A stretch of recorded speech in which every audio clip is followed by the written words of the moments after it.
In terms of potential deaths and in terms of the economic impact on our economy, the crisis we face from the coronavirus is on a scale of a major war. While we work to pass a Medicare for all single-payer system, the United States government today must make it clear that in the midst of this emergency, everyone in our country, regardless of income or where they live, must be able to get all of the health care they need without cost. Instead of providing more tax breaks to the top 1% and large corporations, we need to provide economic assistance to the elderly, and I worry very much about elderly people in this country today, many of whom are isolated, many of whom do not have a lot of money. We need to worry about those who are already sick. We need to worry about working families with children, people with disabilities, the homeless, and all those who are vulnerable. We need to provide, in that context, emergency unemployment assistance to anyone in this country who loses their job through no fault of their own. Right now, 23% of those who are eligible to receive unemployment compensation do not receive it. Under our proposal, everyone who loses a job must qualify for unemployment compensation at least 100% of their prior salary, with a cap of $1,150 a week or $60,000 a year. In addition, those who depend on tips, and the restaurant industry is suffering very much from the meltdown, those who depend on tips, gig workers, domestic workers, and independent contractors must also qualify for unemployment insurance to make up for the income that they lose during this crisis. We need to make sure that the elderly, people with disabilities, and families with children have access to nutritious food. That means expanding the Meals on Wheels program. It means expanding the school lunch program and SNAP so that no one goes hungry during this crisis, and everyone who cannot leave their home can receive nutritious meals delivered directly to where they live. We need also, in this economic crisis, to place an immediate moratorium on evictions, on foreclosures, and on utility shutoffs, so that no one loses their home during this crisis, and that everyone has access to clean water, electricity, heat, and air conditioning. We need to construct emergency homeless shelters to make sure that the homeless, survivors of domestic violence, and college students quarantined off campus are able to receive the shelter, the health care, and the nutrition they need. We need to provide emergency lending to small and medium-sized businesses to cover payroll, new construction of manufacturing facilities, and production of emergency supplies such as masks and ventilators, a very serious problem right now in the midst of this crisis. Here is the bottom line, and that bottom line is that in the midst of this unprecedented moment, we need to listen to the scientists, to the researchers, to the medical folks, not to politicians. We need an emergency response to the current emergency, and we need it immediately. After watching that the first time, this is my third time watching it, I come to the conclusion that part of the reason why we have this Biden as a front runner right now is that a lot of us don't think we deserve a president that good.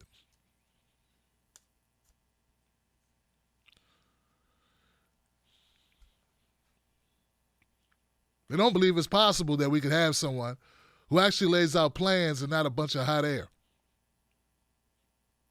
I've listened to Trump talk about the coronavirus.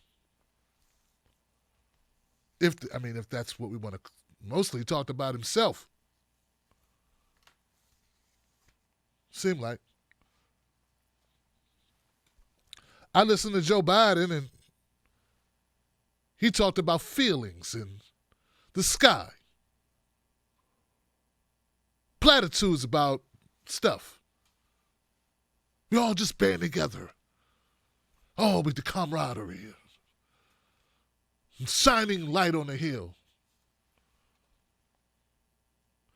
Bernie's the only one that talked about actual steps needed to be taken. Detailed breakdown and analysis, point by point, about what we need to do.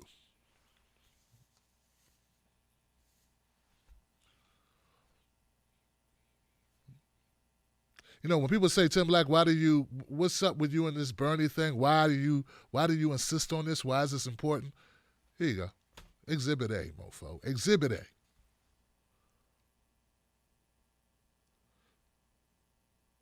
Now people can see why it's important for people to have Medicare for all.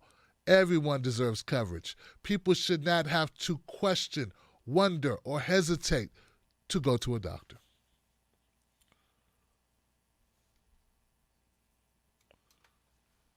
People should not have to do that. That's going to cost lives. It's going to cost lives. If people are worried about how much something costs. We all know how many people watching right now. Tim Black's Wolfpack. How many of you Johnsons grew up when you are sick? Come on, your mother say, you better go lay down. You need to go sit down somewhere. See how you feel tomorrow. You know the joke about the Robitussin? Everything that happened, put some Robitussin on it. Some of us from the South got different remedies that we ain't going to go into some of the stuff that they used. My mama from the South. Well, she spent a lot of time in the South. She's really from New York, but you know what I'm saying. So you know good darn well that there are people who will avoid going to the hospital by any means necessary because they can't afford that bill. That costs lives every day. People die every day. Oh, if they just would have got in here a little bit earlier. Yeah, it seems like some people don't see the gravity of this situation. They're not truly grasping it. They're not truly getting it, Johnson. They're not really connected to that. I'm beginning to think that some of the people that I thought would follow me aren't following me, and some people that are following me don't need to be following me, or something's going on because they don't understand the immediacy of Medicare for all, ending mass incarceration, saving the environment. They don't see the end. It's like anybody. Vote blue anywho. They don't see. They must have a different life, Johnson. These people have different lives, or they've just forgotten what it's like to not have. They have forgotten what it's like. Maybe they've never experienced it. They must have never experienced it. Bernie Sanders laid out in a national emergency plan that we should implement right away. And instead of people looking at this plan and going, wow, that's different. Instead of it being about the best plan, because we got Trump with a plan, there was some economic stuff in it, I'll give him that. He wanted to loan some money to some businesses and keep the businesses going. He wants to give some money to Wall Street and to corporations. Of course, his friends. He's going to take care of his people. I get that totally. That's at least he's true to who he is. And then we got Biden. He's true to who he is too. Hot air, colorful language, similar to what Obama would do. Colorful language sounds really, I feel good, and then I die. Thanks, Joe. We feel good as we die anyway, right? We feel good as we watch neighbors die. Great, thanks, Joe. We all feel better, though. We feel like better people. Thank you. There are actually people who listen to Joe rattle off platitude after platitude and said, that's my president. That was actually trending. No 10-point plan.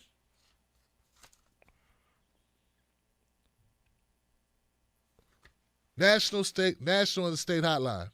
So people can get information about what the symptoms are so we can stop living in the dark. People, okay, you need to wake up and realize this is a real deal. That's why I started this show the way I did, because I, like you in the beginning, was not really taking this serious. I want to start this with a very serious note. Don't play around. Don't mess around. A national and state hotline so people get accurate information about what's going on.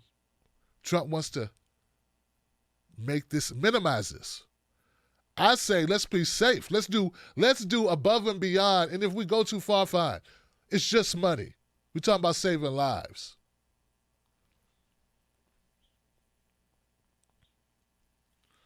We have people in facilities. They didn't choose to be there. We need to make sure those people are taken care of, make sure those people have the access to the materials that they need to protect themselves from this virus, make sure that the place is clean, make sure that it's operating in a way that preserves life. We got people in nursing homes. We got elderly folks in nursing homes. We have those in facilities such as detention centers, those incarcerated. Yes, those are people too. I know we like to throw people away, even though half the people in jail haven't even been charged yet. They just can't make bail. But okay, another thing that if you really thought about it, you'd be yelling and hollering and pissed off and cursing, but we know we don't want to offend people. Those people need to be taken care of. Most of them are there because they're poor. That's really the reason they're there, Johnson. People need very simple explanations. And this is why I said in the opening, I think people just don't think they deserve this, man.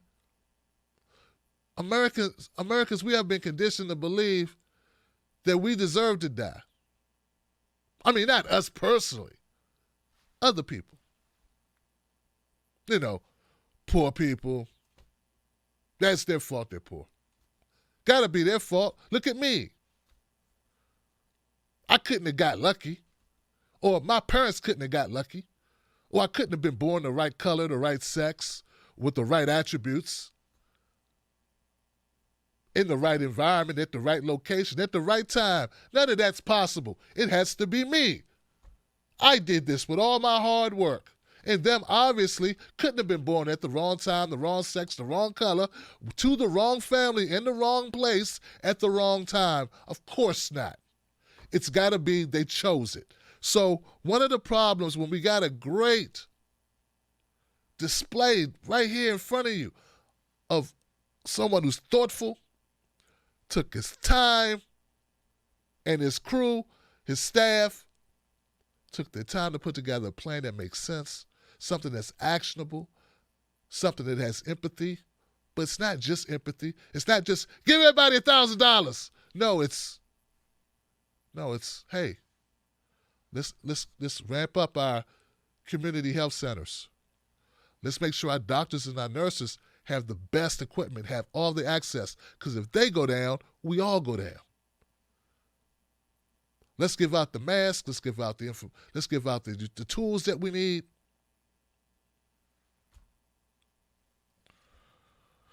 Let's take care of our low-income and working-class people. Those are the people that are going to be most affected. And I love this part here because, see, this goes contrary to everything that America's built on, right?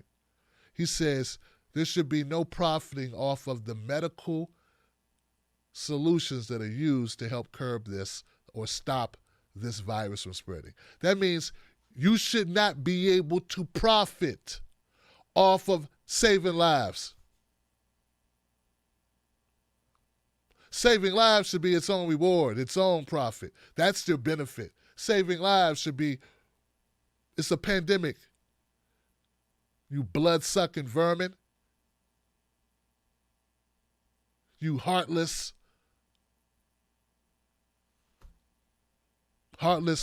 human being. Low income and working class people are going to get hurt the hardest. Economic assistance to the elderly, Meals on Wheels increased.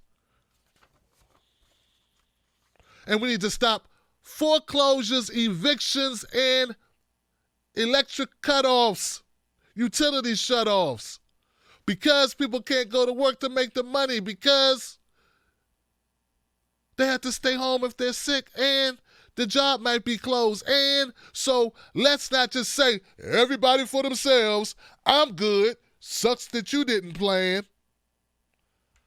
We actually help one another, not just with words, not just with feelings, Joe Biden, but with actual plans where we put our money in the richest country in the history of countries, take some of the bomb money and save the lives of the people here in this country who pay into this country every day, who built this country, who made this country what it is. How about we take some of the bomb money that you would use to blow up brown people in the Middle East, and we use that money right now to extend life and save lives right here.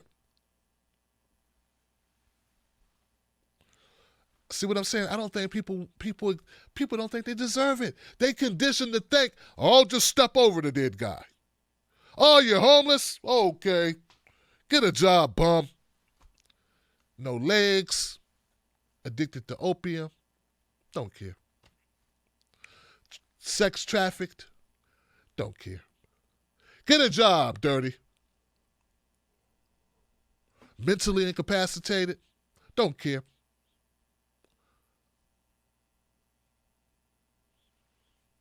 We're conditioned, man. We're conditioned. That's what this capitalistic system done did to us, man. We eat one another. And before Bernie, we wouldn't even think twice about saying, hey, you know what, you shouldn't be able to profit off of that. Instead of thinking, oh, we coming up, man. We can come up. We can solve this. Woo! Instead of saving the world, we thinking about we going to get rich. How much money we going to make saving people? Instead of the saving people part. We need homeless shelters, need attention. We need to provide more of them. Imagine being sick and being on the street right now. It's a death sentence. I mean, it's a literal death sentence. Emergency lending to small business, we covered that. Private equipment, masks, ventilators. I'm sorry, guys. I just think that if you wanted a moment that crystallizes why a Bernie Sanders presidency makes sense, why it's a no-brainer, I give you this. Go ahead, conspiracy nuts. Go ahead and start now, right? Is Bernie must have caused it because this makes his plans look so good? No, the plan's always been good, and there's always a potential for his plans to do good work for us. And you deserve it. Just by the sheer fact that you live in this country and you contribute to this country, you should live.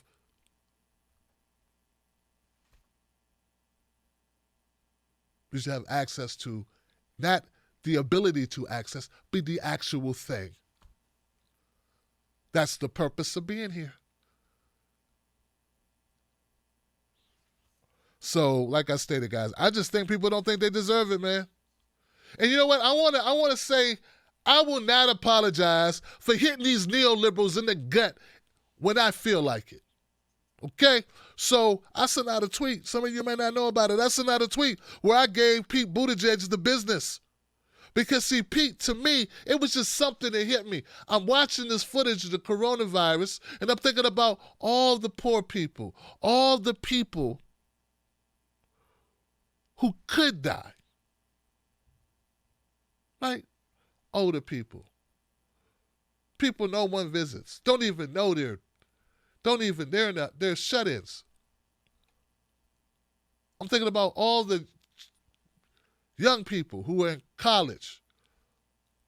The people just missed the gap, who are just over 26, who think they're healthy.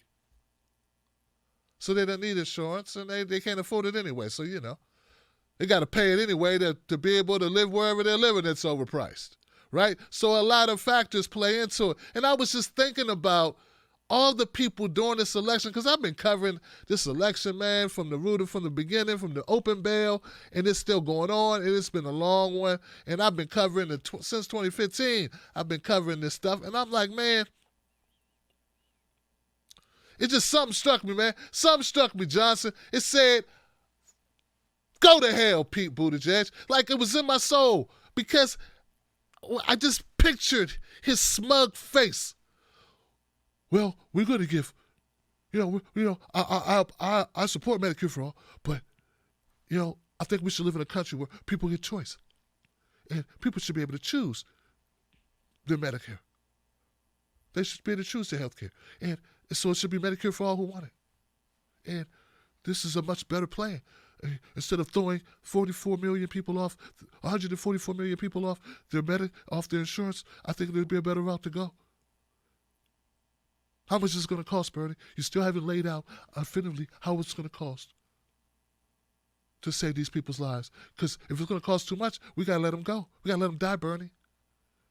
Elizabeth, we need to. And it just got me.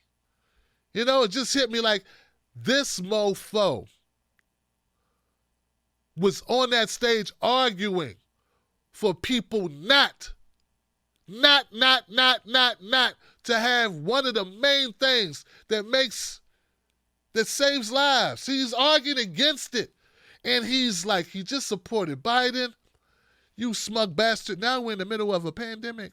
We're at the door of a pandemic. We're stirring down the barrel. That's what I said in the tweet. We're stirring down the barrel of a pandemic right now. So I'm just wondering how you're feeling about the whole, everybody don't need, health care thing. You POS.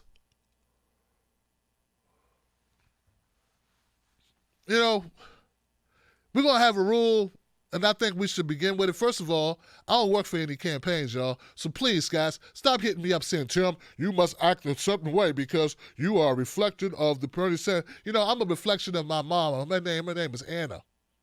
My dad's name, his name is Milton. I'm a reflection of them.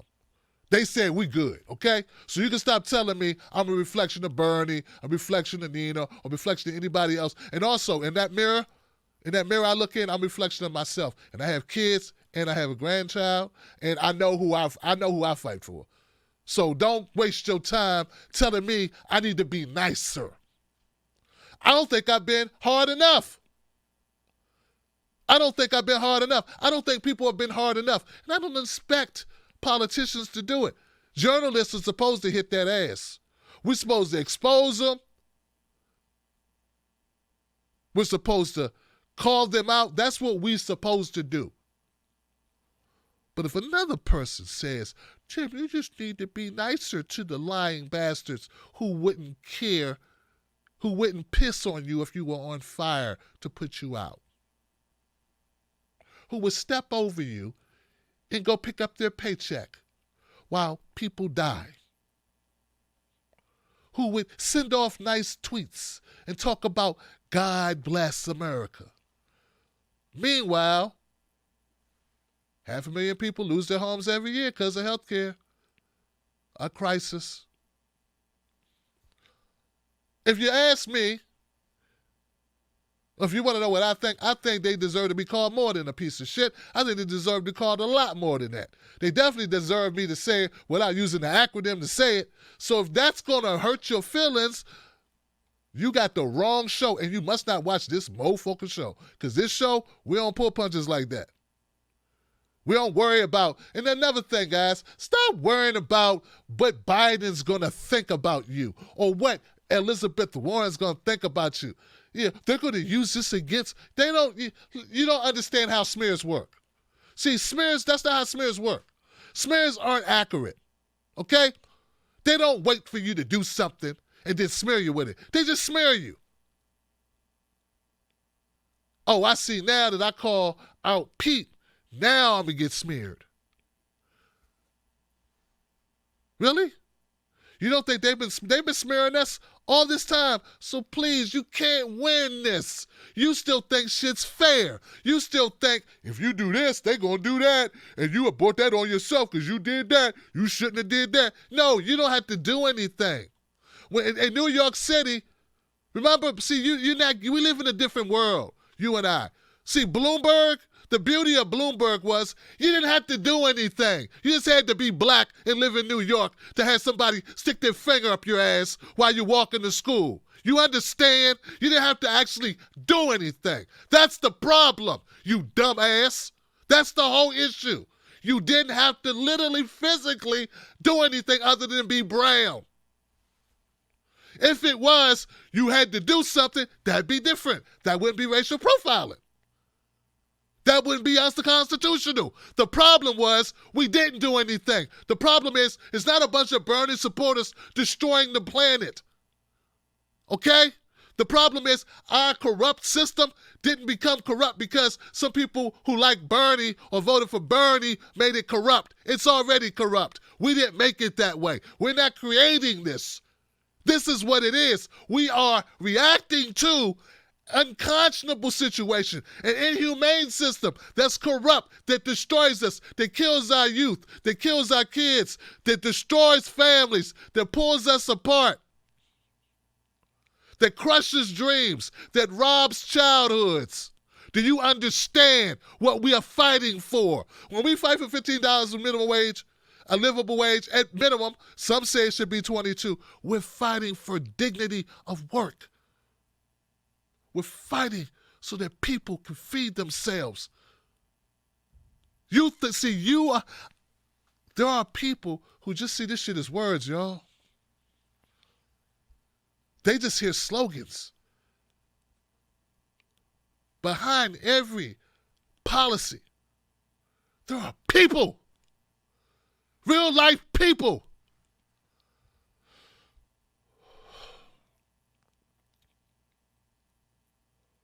Have you seen a tent city? Have you seen a tent city? Have you smelled the smell of urine and feces on the sidewalk from people? Oh, I know you think they just choose to be there. Behind every policy, there's real people, man. So they don't care. For instance, guys, for instance, I want people to know this.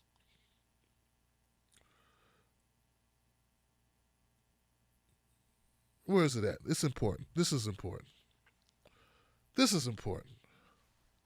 See, because there are people that are getting this twisted. When Bernie, for instance, says that Trump is the bigoted, most this, most that, these, racist, horrific president, and people go, oh, he's not that bad. He's a pretty good guy.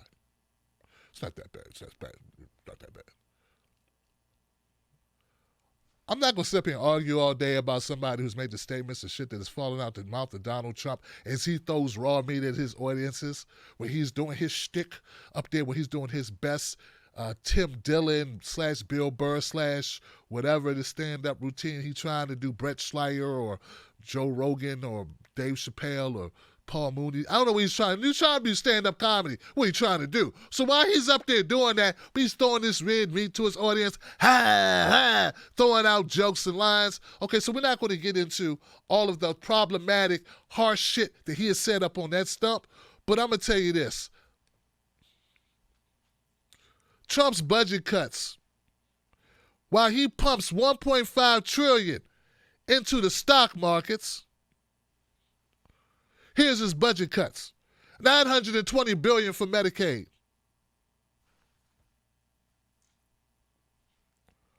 $500 billion for Medicare.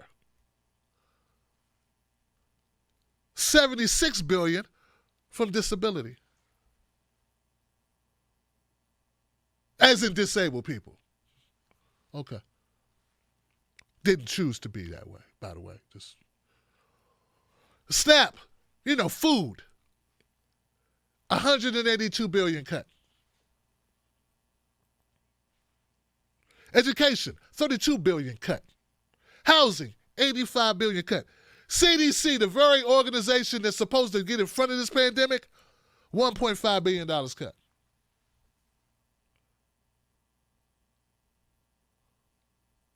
When you cut those programs, who do you think suffers? You think his rich friends suffer when he cut them programs? And I don't want to hear Obama cut programs.